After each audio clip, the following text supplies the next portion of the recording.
तो शुरू करते हैं पहले क्वेश्चन के। आज हिस्ट्री से है क्वेश्चन।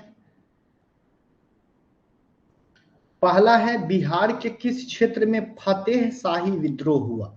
अच्छा क्वेश्चन है, आप लोग कमेंट बॉक्स में जवाब दे सकते हैं। फतेह शाही विद्रोह बिहार के किस क्षेत्र में हुआ है? 4 ऑप्शन दे रहा है, मिथिला, तिरहुत, सारण या मगध। बिहार के किस क्षेत्र में हुआ है, ये क्वेश्चन पूछ रहा है। बतला सकते हैं, कमेंट बॉक्स में आप जवाब दे सकते हैं, चाहे वो गलत हो या सही। आप जरूर जवाब दीजिए, कोशिश जरूर कीजिए। और इम्पॉर्टेंट क्वेश्चन भी है, ये एक महत्वपूर्ण क्वेश्चन भी है। देखिए, बिहार के सारण क्षेत्र में आपको क्या हुआ था? फतेह शाही विद्रोह हुआ था। और जाहिर सी बात है, यह विद्रोह किसके विरुद्ध हुआ होगा? ईस्ट इंडिया कंपनी के विरुद्ध। यह विद्रोह किसके विरुद्ध हुआ है? यह ईस्ट इंडिया कंपनी के विरुद्ध क्या था? यह विद्रोह था। ठीक है। और यह विद्रोह एक प्रकार का क्या था? छापामार विद्रोह था। छापामार विद्रोह का नाम जानते होंगे। यह एक प्रकार का छापामार विद्रोह था।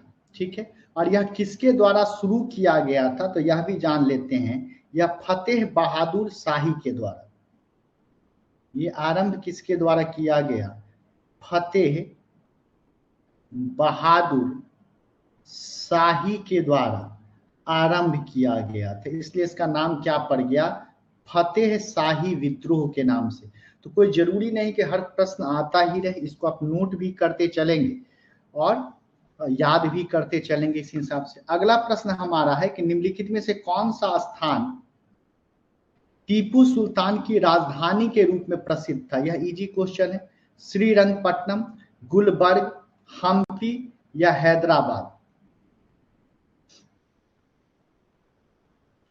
निम्नलिखित में से कौन सा स्थान टीपू सुल्तान, ये तो इजी क्वेश्चन है, प्रतिभा जी का जवाब आ रहा है। सभी लोग जवाब दें भाई।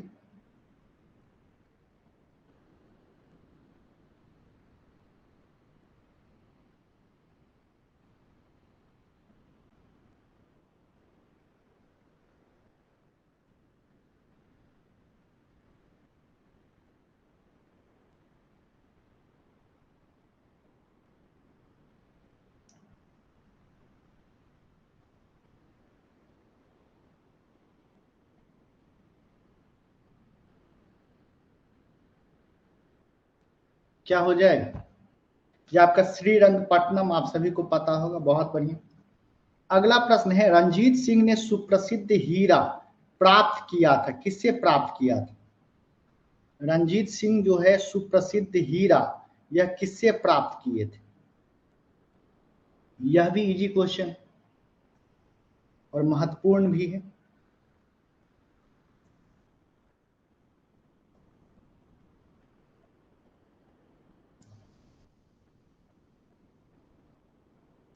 देखिए, रंजीत सिंह जो है सुप्रसिद्ध हीरा किनसे प्राप्त किए थे? शाह सूजा से क्या किए थे? प्राप्त किए थे। और आपसे पूछ दे कि रंजीत सिंह किस मिसल से ताल्लुकात रखते थे, तो ये सुकरचकिया मिसल से ताल्लुकात रखते थे।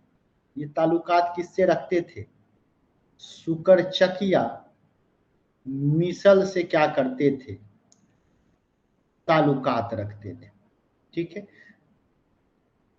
अगला प्रश्न है हमारा, एक चीज और याद रखिए, रंजीत सिंह से एक और चीज पूछ देता है कि इनका राजनैतिक राजधानी क्या रहा? इनका राजनैतिक राजधानी लाहौर रहा है, लेकिन अगर धार्मिक राजधानी की बात करें तो इनका धार्मिक राजधानी क्या रहा है? अमृतसर रहा। अगला प्रश्न है हमारा कि निम्नलिखित बंगाल के नवाबों में से पलासी के युद्ध में अंग्रेजों से कौन पराजित हुआ था?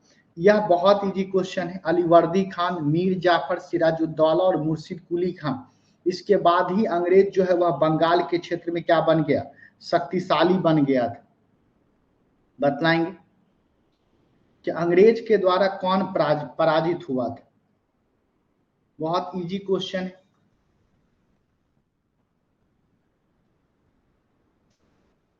बहुत बढ़िया, सभी योद्धाओं जुड़ चुके हैं। क्वेश्चन का नंबर जरूर लिखेंगे ताकि पता चले, और भी आपके कोई दोस्त मित्र हैं तो उनको जरूर लिंक शेयर कीजिए ग्रुप में। क्या हो जाएगा? सिराजुद्दौला। इसका क्या हो जाएगा? सिराजुद्दौला। अगला है, इनमें से किसने अंग्रेजी ईस्ट इंडिया कंपनी के कंट्रोल के खिलाफ बगावत नहीं की थी? बहुत अच्छा क्वेश्चन है। विजयनगरम का राजा, हैदराबाद का निजाम, तमिलनाडु के पोलीगार, त्रावणकोर के दीवान वेलुथम्पी, या उपयुक्त में से कोई नहीं? बहुत अच्छा क्वेश्चन का नंबरिंग जरूर लिखेंगे।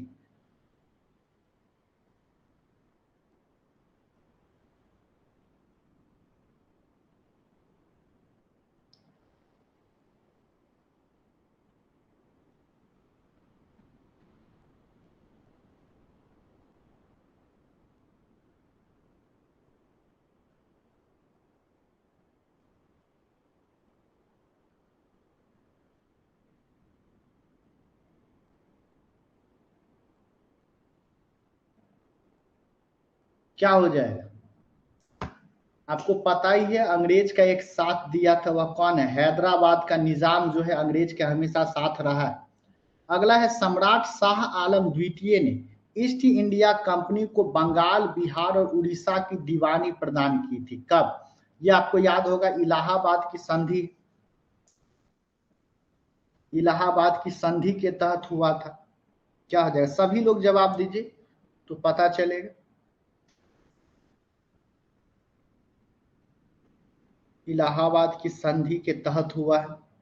बहुत बढ़िया। क्या हो जाएगा? 12 अगस्त 1765 को हुआ था, जिसके कारण क्या हुआ? बंगाल, बिहार और उड़ीसा का दीवानी क्या किया गया था? प्रदान किया गया था। और जिसके बदले कंपनी जो है सम्राट को क्या होता है? 26 लाख रुपया देने का वादा किया था। अगला प्रश्न है, इलाहाबाद की संधि के बाद रॉबर्ट क्लाइव ने मुर्शिदाबाद का उप दीवान किसे बनाया था? मोहम्मद रजा खान, सिताब राय, राय दुर्लभ, या सैयद गुलाम हुसैन? इलाहाबाद की संधि के बाद रॉबर्ट क्लाइव ने मुर्शिदाबाद का उप दीवान किसे बनाया? इलाहाबाद की संधि अभी जस्ट बतलाएं 1765 में हुआ था। इसके बाद मोहम्मद रजा खान को क्या किया गया? बंगाल के लिए नायब दीवान बनाया गया था। बंगाल के लिए नायब दीवान क्या किया गया था? बनाया गया था, जो मुर्शिदाबाद में रहकर क्या करता था? कार्य करता था। और राजा सिताब राय को कहाँ का बनाया गया था? बिहार का बनाया गया था। ये भी पढ़ाए होंगे। सिताब राय को कहाँ का बनाया गया था? बिहार का बनाया गया था। ये दो क्वेश्चन क्या है? बहुत महत्वपूर्ण है। अगला है, निम्नलिखित में से किस मुगल बादशाह को वजीर गाजी उद्दीन ने दिल्ली में दाखिल नहीं होने दिया था? यह भी बहुत अच्छा क्वेश्चन है। आलमगीर द्वितीय, शाह आलम द्वितीय, अकबर द्वितीय, या बहादुर शाह द्वितीय? यह बिहार स्पेशल में आप पढ़े होंगे।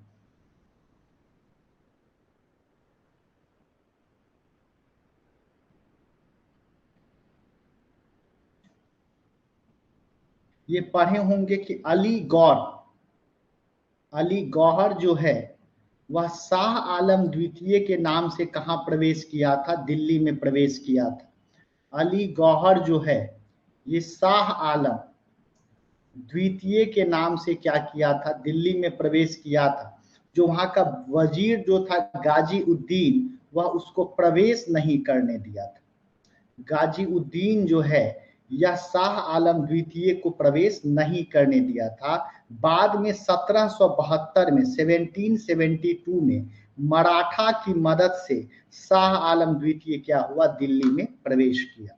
अगला प्रश्न है, अंग्रेजों ने श्रीरंगपट्टनम की संधि किसके साथ की थी? हैदर अली, डुप्ले, टीपू सुल्तान, या नंदराज? ये भी अच्छा क्वेश्चन है। अंग्रेजों ने श्रीरंगपट्टनम की संधि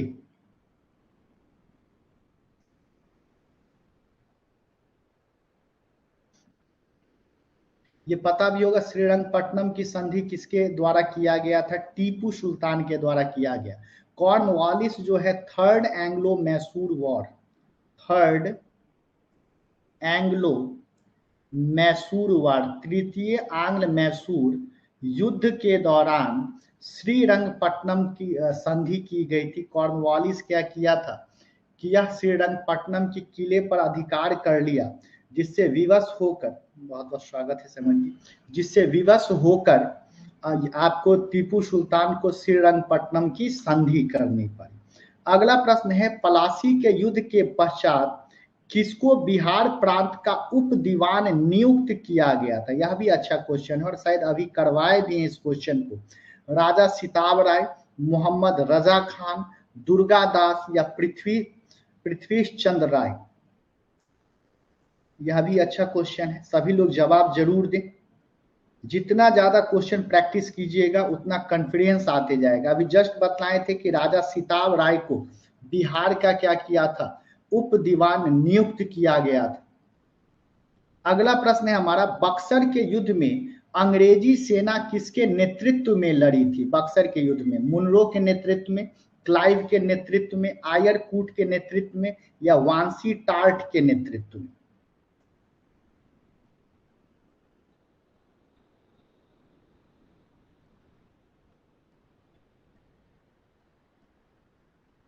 तो ये पता भी होगा, बहुत बढ़िया। मुनरो के नेतृत्व में क्या हुआ था? बक्सर का युद्ध हुआ था। अगला प्रश्न है कि बंगाल में एक नए भू अभिजात वर्ग की स्थापना किसने की थी? मुर्शिद कुली एक नए क्लास, न्यू क्लास जो है, यह किसके कारण उदय हुआ था? मुर्शिद कुली खां के द्वारा, मीर जाफर के द्वारा, मीर कासिम के द्वारा या शाह आलम के द्वारा? याद होगा कि हम पढ़ाए थे कि मुर्शिद कुली खां जो है बंगाल का प्रथम स्वतंत्र नवाब बना था और मुर्शिद कुली खां क्या किया? मुगल का जो जागीरदारी प्रथा चलता था उसको समाप्त करके इजारदारी प्रथा ले आया। इजारदारी प्रथा के तहत जो जमींदारों की नियुक्ति होती थी, इजार की नियुक्ति होती थी, वो कॉन्ट्रैक्ट पे होता था। अगर कोई इजार जो है समय पर राजस्व भुगतान नहीं करता था तो उसकी जमींदारी छीन ली जाती थी। इसी भय से वह क्या करता था, कभी कभी सूद पे पैसा लेकर तब वह मुर्शिद कुली खां को भुगतान करता था, जिसके कारण एक नए वर्ग का उदय आपको कहां पर हुआ? बंगाल में हुआ, जो मनी लेंडर्स क्लास था, जो पैसा उधार देने वाला वर्ग का उदय हुआ, जिसके तहत बंगाल में एक सबसे बड़े बैंकर का उदय हुआ जिसको हम लोग जगत सेठ के नाम से जानते हैं। प्रश्न पूछे भी हुए हैं कि बंगाल का सबसे बड़ा बैंकर कौन था? तो जगत सेठ का परिवार। अब है सबसे पहले कौन सी घटना हुई है? नादिर शाह का आक्रमण, पलासी का युद्ध, पानीपत का तृतीय युद्ध या बक्सर का युद्ध? यह भी इजी क्वेश्चन है। सबसे पहले इसके लिए आपको कहीं ना कहीं वर्ष याद रखना होगा, ईयर याद रखना होगा, तभी आप जवाब दे सकते हैं कि सबसे पहले कौन सी घटना हुई।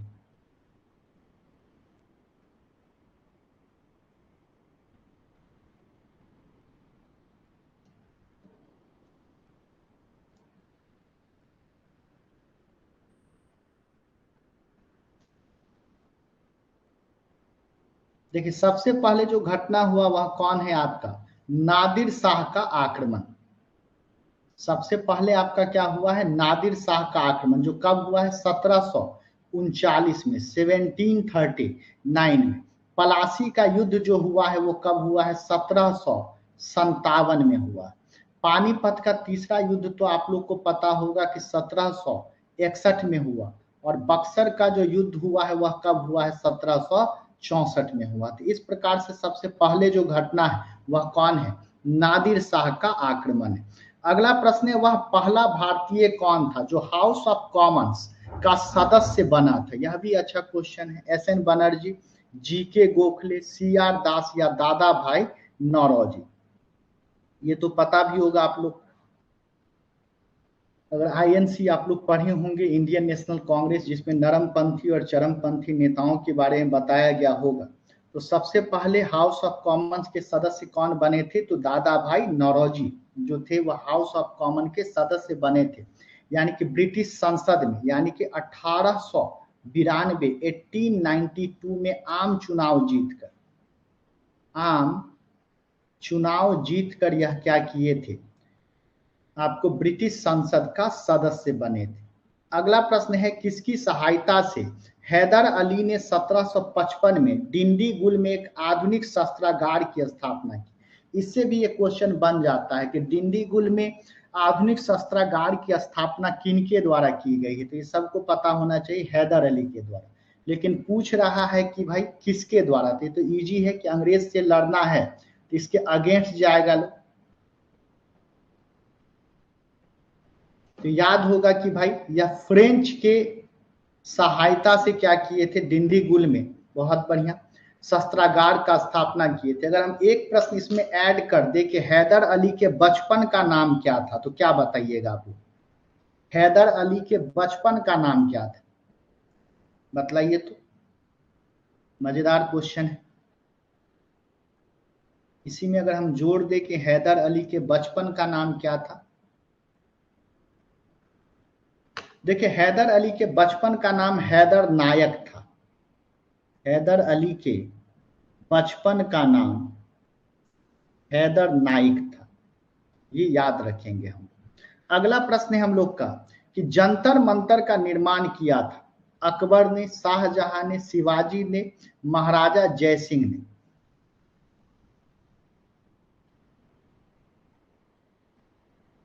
जंतर मंतर का निर्माण,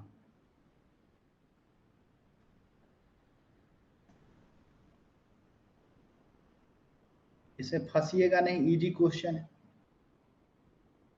देखिए, जंतर मंतर का निर्माण किनके द्वारा करवाया गया है? महाराजा जयसिंह के द्वारा करवाया गया था।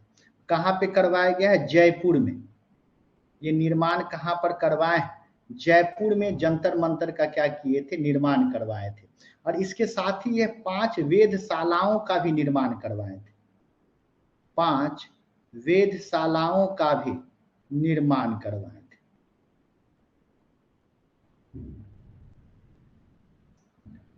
5 वेधशालाओं का भी निर्माण करवाए थे। कहां कहां पर करवाए थे? दिल्ली में, बनारस में, जयपुर में, उज्जैन में एवं मथुरा में। ठीक। अगला प्रश्न है हमारा कि किस युद्ध में ब्रिटिश ने फ्रांस को भारत में अंतिम रूप से पराजित किया था? यह भी अच्छा क्वेश्चन। अंतिम रूप से पराजित किस युद्ध में किया? वांडीवास का युद्ध है, कर्नाटक का युद्ध है, पलासी का युद्ध है, या बक्सर का युद्ध? तो आपको पता भी होगा कि अंग्रेज जो है फ्रांसीसी को वांडीवास के युद्ध में पराजित किए, तो जो तीसरे कर्नाटक युद्ध का एक हिस्सा था। यह तीसरे कर्नाटक युद्ध का ही क्या था? पार्ट था, हिस्सा था।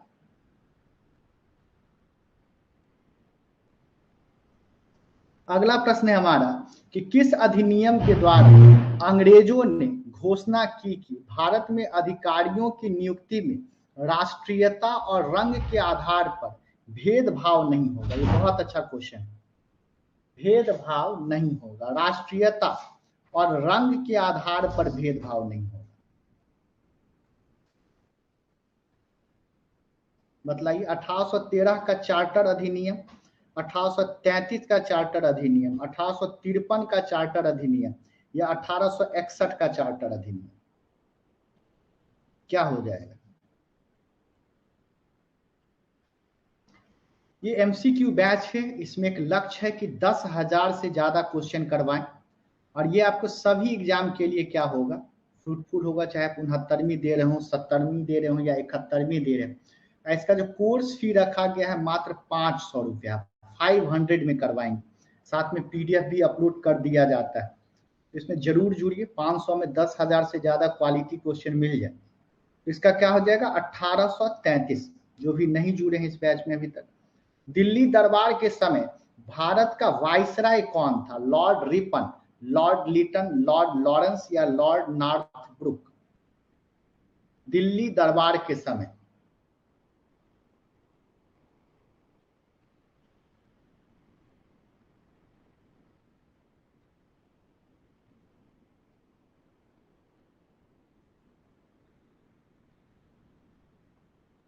अच्छा क्वेश्चन है ये।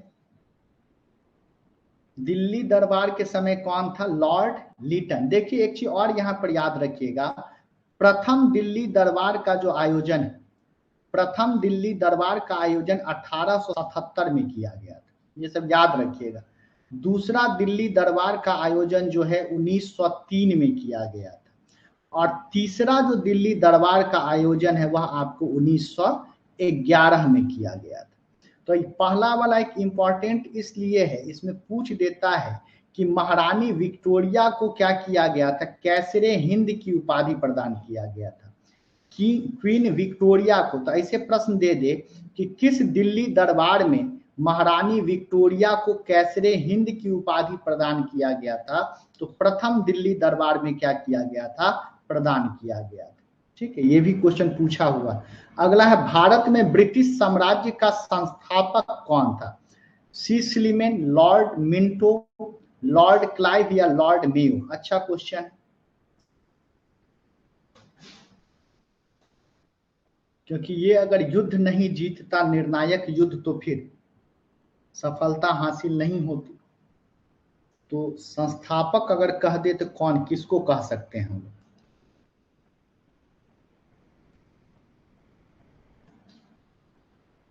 क्या हो जाएगा? Robert Clive, sorry Lord Clive, इसको कहा जाता है।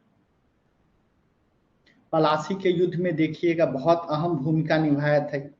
अगला प्रश्न है, 1760 का प्रसिद्ध वांडीवास का युद्ध अंग्रेजों द्वारा किसके खिलाफ लड़ा गया था? ये तो इजी है, फ्रांसीसी, स्पेन, मैसूर या कार्नेटिक। ये अभी जस्ट बतलाए हैं कि आंग्ल फ्रांस युद्ध को ही क्या कहते हैं? कर्नाटक युद्ध के नाम से जानते हैं। और वांडीवास के युद्ध में फ्रांसीसी को अंतिम रूप से पराजित कर दिया गया था। तो यहाँ आंसर हमारा क्या हो जाएगा? ए हो जाएगा। अगला है, वर्ष 1632 में बिहार के पटना शहर में कौन सी कंपनी ने अपनी फैक्ट्री स्थापित की थी? ये भी बहुत इजी क्वेश्चन है आपका। British east India company, Dutch east India company, पुर्तगाली ईस्ट इंडिया कंपनी या फ्रेंच ईस्ट इंडिया कंपनी? तो आपको पता भी होगा कि ये डच ईस्ट इंडिया कंपनी का स्थापना 1632 में हुआ था। अगला प्रश्न है, पुर्तगाली की प्रथम फैक्ट्री भारत में कहां स्थापित की गई थी? सूरत में, गोवा में, कालीकट में, चंदन नगर में?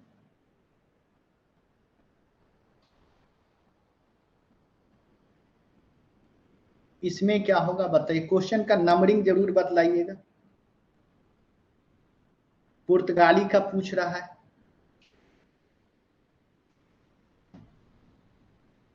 जो इस बैच से एडमिशन नहीं लिए हैं जरूर लीजिए। 500 में पिज्जा भी नहीं आता भाई, इसमें आप 10,000 से ज्यादा क्वेश्चन कर लीजिएगा, इसका ई हो जाएगा। क्योंकि प्रथम जो कारखाना ये स्थापित किया था, ये कहां पर किए थे ये लोग? कोचीन में किए थे 1503 में। इसके बाद याद होगा 1505 में कन्नूर में, 1505 में कहां पर स्थापित किया? कन्नूर में स्थापित किया, गोवा में, दमन में, याद कीजिए। अगला प्रश्न है हमारा, अंग्रेज का फोर्ट विलियम कहाँ स्थित है? इसमें तो आप धुआं धुआं उड़ा सकते हैं भाई। फोर्ट विलियम कोलकाता, चेन्नई, हैदराबाद या दिल्ली? इसमें तो धुआं धुआं आप लोग उड़ा सकते हैं कि फोर्ट विलियम कहाँ था।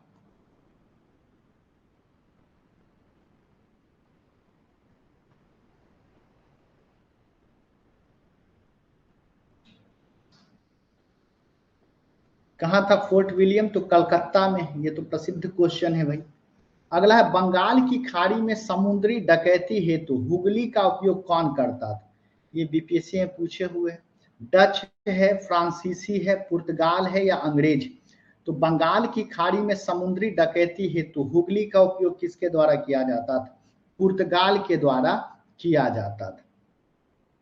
अगला प्रश्न है, बंबई पुर्तगाली राजकुमारी से विवाह के उपलक्ष्य में इंग्लैंड के राजकुमार को दे दिया गया था। उस राजकुमार का नाम क्या था? चार्ल्स द्वितीय, चार्ल्स प्रथम, जेम्स द्वितीय या हेनरी सातवां?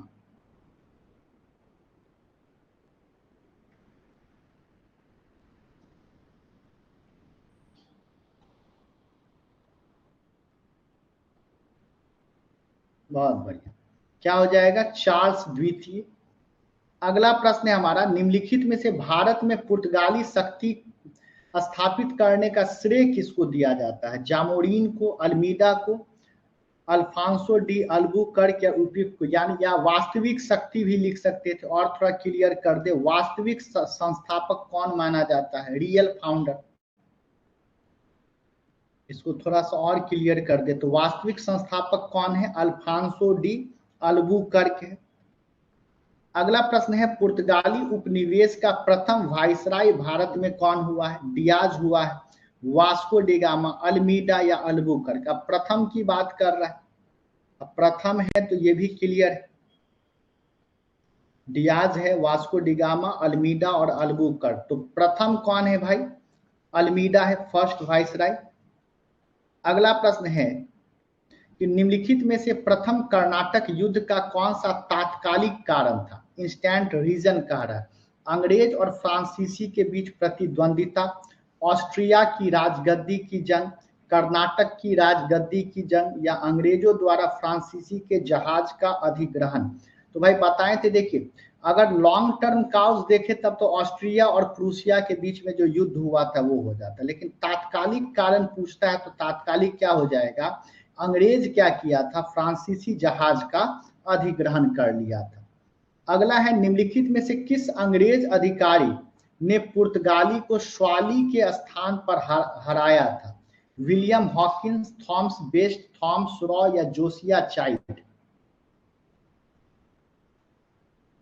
स्वाली के युद्ध में पराजित किया है, क्या हो जाएगा? Thomas best. अगला प्रश्न है, भारत में 1612 ईस्वी में अंग्रेजों ने अपनी पहली फैक्ट्री कहां स्थापित की थी? गोवा, बंगाल में हुगली, आरकोट या सूरत? 1612 दे रहा है।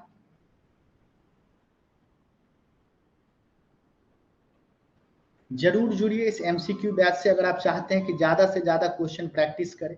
मात्र 500 में है आपका, 500 में पूरा कोर्स मिल रहा है। सूरत। अगला प्रश्न है कि दिल्ली सल्तनत के किस सुल्तान को लाख बख्श कहा जाता है? बहुत इजी क्वेश्चन है। कुतुबुद्दीन ऐबक, बलबन, रजिया या अलाउद्दीन खिलजी? लाख बख्श हम किसको कहते हैं?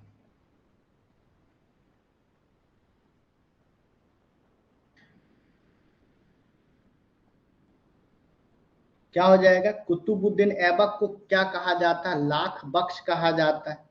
गुलाम वंश का प्रथम शासक कौन था? कुतुबुद्दीन ऐबक, इल्तुतमिश, रजिया या बलबन? गुलाम वंश का प्रथम संस्थापक तो सबको पता होगा कि गुलाम वंश का संस्थापक कौन था? कुतुबुद्दीन ऐबक था, जो कि गोरी का क्या था? गुलाम था। अगला है, कुतुबुद्दीन ऐबक की राजधानी क्या थी? याद रखेंगे, कुतुबुद्दीन ऐबक की राजधानी क्या थी? लाहौर। कुतुबुद्दीन ऐबक की राजधानी कहां थी? लाहौर। अगला प्रश्न है, भारत में मोहम्मद गोरी ने किसको प्रथम अख्ता प्रदान किया था? ताजुद्दीन यल्दोज, कुतुबुद्दीन ऐबक, शमसुद्दीन इल्तुतमिश या नासिरुद्दीन कुबाचा? ये भी क्वेश्चन बहुत बार पूछे हुए, अगर क्वेश्चन याद भी कर जाते हैं ना तो एकदम गारंटीड है इस सेशन से बहुत सारा क्वेश्चन आपको एग्जाम में पूछ देगा। तो आपको कुतुबुद्दीन ऐबक को अख्ता प्रदान किया गया था। अगला प्रश्न है, इनमें से किस दिल्ली सल्तनत के शासक ने कुतुब मीनार के पास हौज-ए-शमसी का निर्माण करवाया?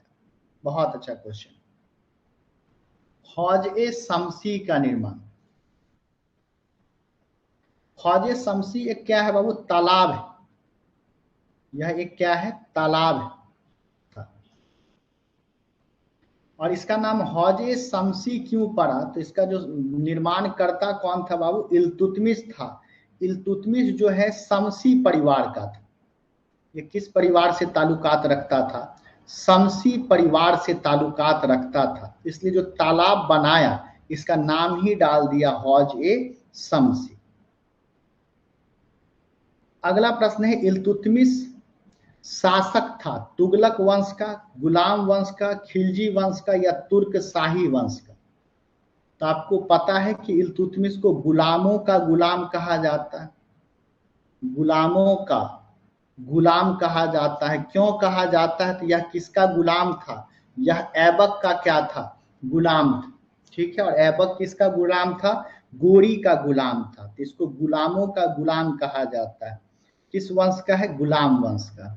इल्तुतमिश ने बिहार में अपना प्रथम सूबेदार किसको नियुक्त किया था? एवाज, नासिरुद्दीन महमूद, अली मर्दान, मलिक जानी। यह भी बहुत बार क्वेश्चन पूछ चुका है। यह किसको नियुक्त किया था? मलिक जानी को बिहार में सूबेदार क्या किया था? नियुक्त किया था। अगला प्रश्न है, इक्तादारी प्रथा प्रारंभ की गई थी बलबन के द्वारा, इल्तुतमिश के द्वारा, अलाउद्दीन खिलजी के द्वारा या फिरोज शाह तुगलक के द्वारा? तो ई से इक्ता, ई से इल्तुतमिश।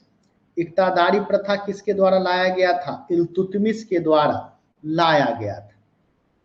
अगला है दिल्ली में, यह भी बहुत महत्वपूर्ण प्रश्न है कि दिल्ली में पहला मदरसा किसने स्थापित किया? इल्तुतमिश, फिरोज शाह तुगलक, बहलोल लोदी, जलालुद्दीन खिलजी। तो पहला जो मदरसा स्थापित किया गया है वह भी किसके द्वारा किया गया? इल्तुतमिश के द्वारा। आप देख भी रहे होंगे किस प्रकार का क्वालिटी क्वेश्चन है। अगला है मुस्लिम शासक जिसका साम्राज्य दारुल इस्लाम का एक भाग माना जाता था, वह कौन था? बलबन, रजिया, इल्तुतमिश या नासिरुद्दीन? तो आंसर भले सेम हो लेकिन ये सब याद रखिएगा। दारुल इस्लाम का भाग किसका माना जाता था? इल्तुतमिश का शासन। अगला कुतुब मीनार किसके द्वारा पूरा किया गया? देखिए आरंभ किया गया था कुतुबुद्दीन ऐबक के द्वारा, लेकिन पूरा किसके द्वारा किया गया? इल्तुतमिश के द्वारा किया गया था। अगला है विग्रह राज चतुर्थ ने अजमेर की 2.5 दिन का झोपड़ा नामक मस्जिद के पहले किसका निर्माण करवाया था? थोड़ा सा घुमाने का प्रयास किया। विग्रह राज चतुर्थ को विसल देव चौहान भी कहा जाता था। इनका अन्य नाम क्या था? विसल देव चौहान भी इनका क्या था? नाम था। और अपने वंश के सबसे क्या थे? प्रतापी राजा कह सकते थे। और यह क्या कि एक संस्कृत विश्वविद्यालय का स्थापना किए थे अजमेर में। संस्कृत विश्वविद्यालय का स्थापना किए थे, जिसको बाद में कुतुबुद्दीन ऐबक के द्वारा मस्जिद में क्या किया गया था? परिवर्तित करवा दिया गया था। ठीक है, इसका निर्माण चूंकि 2.5 दिन में ही हुआ था इसलिए इसको 2.5 दिन का झोपड़ा कहते हैं। तो विश्वविद्यालय नहीं दिया है तो कॉलेज में टिक लगा सकते हैं। अगला है 2.5 दिन का झोपड़ा क्या है? तो अभी जस्ट बतलाएं 2.5 दिन का झोपड़ा क्या है? मस्जिद। अगला है सल्तनत काल में सिक्के, टंका, ससगनी एवं जीतल किन धातुओं के बने थे? बहुत अच्छा क्वेश्चन।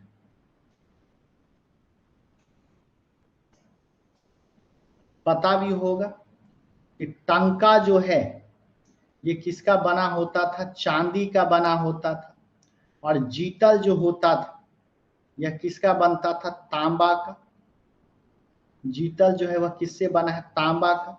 ये दोनों किसके द्वारा चलाया गया है? इल्तुतमिश के द्वारा। ये जो ससगनी लिख रहा है यह भी चांदी का था। ससगनी जो बनाया जाता था ये किससे बनाया जाता था? चांदी से बनाया जाता था, जिसका किसके द्वारा चलाया गया? फिरोज शाह तुगलक के द्वारा। फिरोज शाह तुगलक के द्वारा चलाया गया था। ये फिरोज शाह तुगलक के द्वारा ससगनी चलाया गया था। ठीक है, तो यह आपका जनरली क्या हो जाएगा? चांदी और तांबा। अगला है अपने सद्गुणों के बावजूद रजिया सफल नहीं हो पाई क्योंकि उसने अल्तुनिया से विवाह किया था, वह पुरुष की तरह व्यवहार करती थी, अपने कट्टर धार्मिक विश्वास के लिए, या उच्च वर्ग को स्त्री शासन नापसंद था। वैसे तो बहुत सारा कारण है लेकिन अगर यहाँ पर 4 कारण देखा जाए तो इसमें से सबसे सटीक कारण क्या होगा? उच्च वर्ग को स्त्री शासन नापसंद था। देखिएगा आपको याद होगा इल्तुतमिश जो है अमीर तुर्कों के द्वारा शासन चलवाता था, जिसको बाद में किसके द्वारा समाप्त किया गया? बलबन के द्वारा क्या किया गया था? समाप्त किया गया था। तो तुर्कान चहलगानी जो था इसका भी विरोध रजिया को झेलना पड़ा था। अगला है अमीर शिकार की पदवी पर बलबन को किसने नियुक्त किया था? ठीक है, मुहिबुद्दीन, बहराम शाह, नसरुद्दीन महमूद शाह, मलिक अलाउद्दीन जानी या रजिया सुल्तान?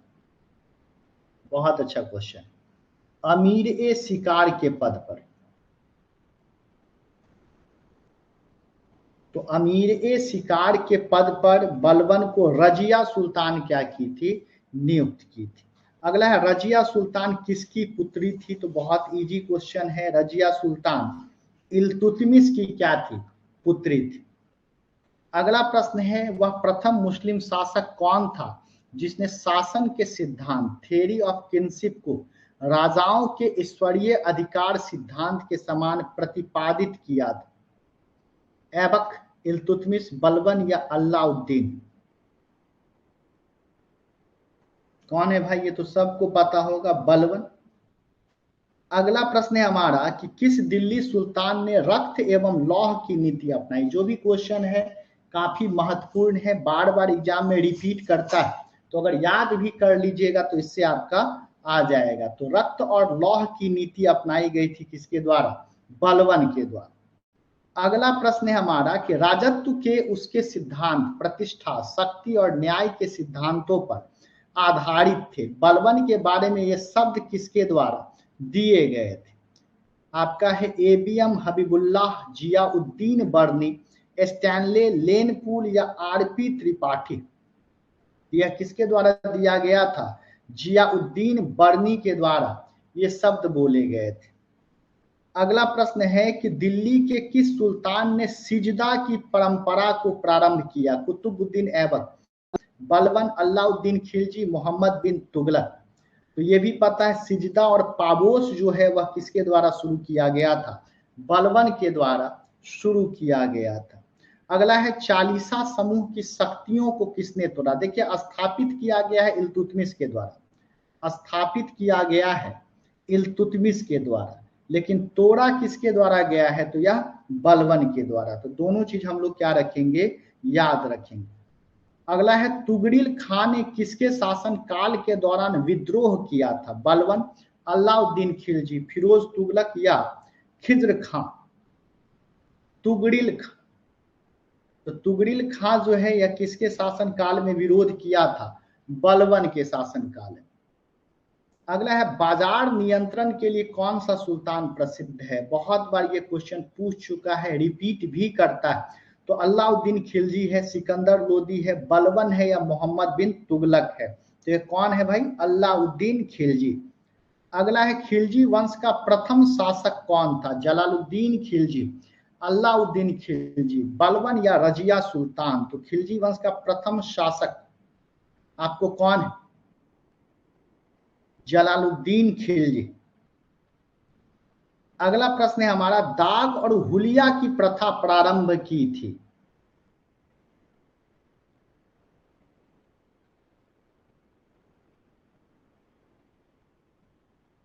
ये क्या होता था, युद्ध के अवसर पर क्या होता था, सैनिक अपने स्थान पर किसी दूसरे को ना भेज दे। जैसे एग्जाम में देखते हैं अपने जगह पे दूसरे को बैठा देता है, उसी तरह सैनिक अपने स्थान पर दूसरे को ना भेज दे, इसलिए सैनिकों का हुलिया लिखाया जाता था। ठीक है, और दाग प्रथा भी शुरू किया गया था। यह किसके द्वारा किया गया था? अलाउद्दीन खिलजी के द्वारा। इसी पर यानी कि हुलिया जो होता था, सैनिकों का हुलिया रखा जाता था, लिखा जाता था सैनिक का। और दाग जो होता था, घोड़ा को दागने का प्रथा क्या किया गया था, शुरू किया गया था। तो सैनिक को कोई बदल ना दे, इसलिए उसका पूरा डिटेल लिखा जाता था। अगला है अलाई दरवाजा का निर्माण किस सुल्तान ने करवाया है? यह भी अच्छा क्वेश्चन।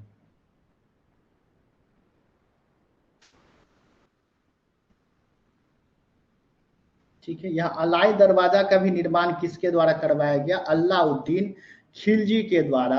और यह अपने मेहराब प्रणाली के लिए प्रसिद्ध है। अगर कला एवं संस्कृति से फंसाने का प्रयास करे तो याद रखिएगा यह मेहराब प्रणाली के लिए क्या है, प्रसिद्ध है। अगला है सल्तनत काल में पीडीएस जन वितरण प्रणाली या सार्वजनिक वितरण प्रणाली किसने प्रारंभ किया? अलाउद्दीन खिलजी, सिकंदर लोदी, मोहम्मद बिन तुगलक या फिरोज शाह तुगलक? ये किसके द्वारा आरंभ किया? सबको याद कर जाइएगा, सार्वजनिक वितरण प्रणाली भी किसके द्वारा शुरू किया गया? अलाउद्दीन खिलजी के द्वारा। अगला है बाजार नियंत्रण के लिए कौन सा सुल्तान प्रसिद्ध है? यह भी बहुत महत्वपूर्ण है, तो इसके लिए भी कौन है? अलाउद्दीन खिलजी।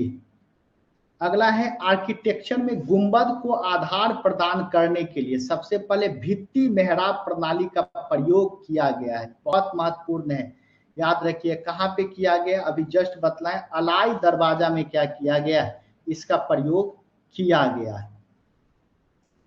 अगला प्रश्न है, किस सुल्तान ने जमीन में फसल की नपाई का आधार राजस्व के रूप में दावा करता था, आधा जो है राजस्व के रूप में ले लेता था, तो वह कौन है, अलाउद्दीन खिलजी। अब है पद्मिनी घटना किस सुल्तान से जुड़ा हुआ है। रानी पद्मिनी का आप नाम सुने होंगे, जो दीपिका पादुकोण कैरेक्टर प्ले की थी, ये भी अलाउद्दीन खिलजी के द्वारा। ये टोटल हम लोग का 63